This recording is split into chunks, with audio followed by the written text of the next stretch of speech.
Fondamentalmente quello che faccio io è andare a cercare nei borghi quelle evidenze che trovo anche nei testi di legge, vado a verificare sul posto che effettivamente ciò che o ho nella mia mente o ho trovato in letteratura sia effettivamente presente e utilizzato sul territorio, anche perché molti codici antichi, ecco, erano presenti in alcune città.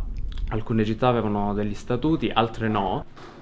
Ho un dottorato di ricerca in rigenerazione urbana e sviluppo economico e in particolare sui centri storici, perché mi appassionano e comunque ho deciso di... Mamma, qua si vede perfettamente come la fluidità della strada. L'edificio è curvo e si adatta perfettamente. Considero la città come un organismo, se vogliamo anche un ecosistema, va bene, forse un termine più accettato. Quindi non è solo la parte fisica, architettonica, c'è anche la città e c'è l'economia. Per cui io queste cose qua non posso capirle semplicemente da una foto satellitare piuttosto che da un libro di storia o da un disegno architettonico o quello che vuoi. Devo andare nella città, cioè devo entrare nelle sue vene, nei suoi tessuti e devo capire come sono fatti, dove stanno male, no? Come se fosse una sonda medica che entra dentro. Devo ascoltare parecchio, sia le forme urbane che mi comunicano molto, mi dicono molto della loro funzione, del perché sono lì, perché hanno quella forma, però anche gli abitanti. E loro sono una parte fondamentale della mia ricerca, perché mi dicono loro cosa cercare in realtà. Sono la mia fonte di informazione primaria. Questo è il caso. Oggigiorno invece è abbastanza disabitato come la situazione. No, il centro storico non possiamo dire che è disabitato e nemmeno non mi sento nemmeno di dire che il centro storico è vissuto in pieno. Perché è molto grande. E il suo lavoro lo stiamo proprio in questo, cioè l'obiettivo era proprio quello, la rigenerazione del centro storico con una serie di interventi. Cosa faceva è la domanda, cosa non fa più oggi e cosa dovremmo tentare di fare noi all'interno di questi borghi. Quindi spesso si usa questo termine, dobbiamo rigenerarli, rivitalizzarli, ma è quasi sempre farlo dall'esterno, il che è l'approccio che io contesto. Bisogna farlo dall'interno, cioè la rigenerazione è una parola che viene fuori dalla biologia, ok? È il tessuto che si rigenera, cioè perché ha delle proprietà dentro di sé che permettono a lui di rigenerarsi, come i globuli bianchi, le piastrine e così via. Noi siamo quelli. Se da un borgo non ci sono più persone, non c'è più un'economia, eccetera, non si rigenererà mai attraverso un intervento esterno.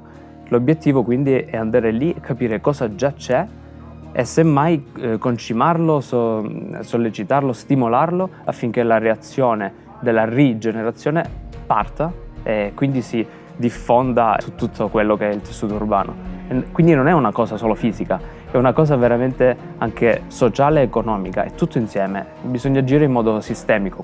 Qua a destra praticamente è un intonaco moderno che se ne sta saltando, perché il cemento non fa traspirare, non è traspirante. A destra invece quello storico fatto in calce, non in cemento, è ancora perfetto, funzionante, non già una crepa. Continuiamo a costruire con cose moderne. Questi borghi sono stati creati da una società diversa dalla nostra. La società odierna, se vogliamo quella del Novecento, ok? Ha avuto altre esigenze e in realtà ha inventato nuovi modelli di sviluppo, quindi soprattutto legati all'economia, ok? Se prima c'era un'economia mercantilista, così si dice, oggi c'è un'economia più capitalista e addirittura di capitalismo finanziario che è totalmente scollata dalla realtà. Qua si vede come l'accesso agli edifici sia sempre lungo le pareti delle case e lasciano sempre un passaggio tranquillo. In qualche modo anche questa rientra nello spazio della fina, questo spazio di 1 metro e mezzo che corre lungo tutti gli edifici e che è un po' l'archetipo dei marciapiedi moderni. Io ritengo che l'ambiente che c'è nei centri storici, questa qualità, questo tipo di ambiente sia perfetto per alcuni tipi di lavori che abbiamo soltanto oggigiorno, ovvero quei lavori creativi o del cosiddetto settore dei servizi, dove tu devi usare la mente piuttosto che le mani in catena di montaggio. E la mente ha bisogno di non essere stressata, di poter concentrarsi ed essere produttiva se vogliamo, perché no? E qui non hai sollecitazioni che vanno a danneggiare il tuo lavoro, non hai distrazioni.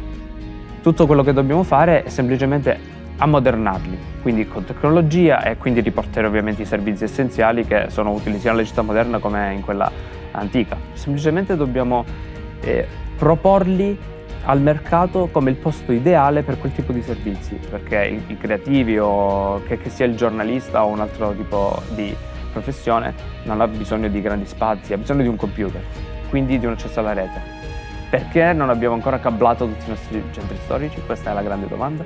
Ci vorrebbe un piano nazionale che sia lungimirante, anche perché i borghi rappresentano in Italia quasi il 70% dei centri.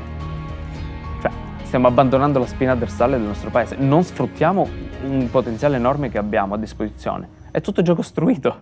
Cioè,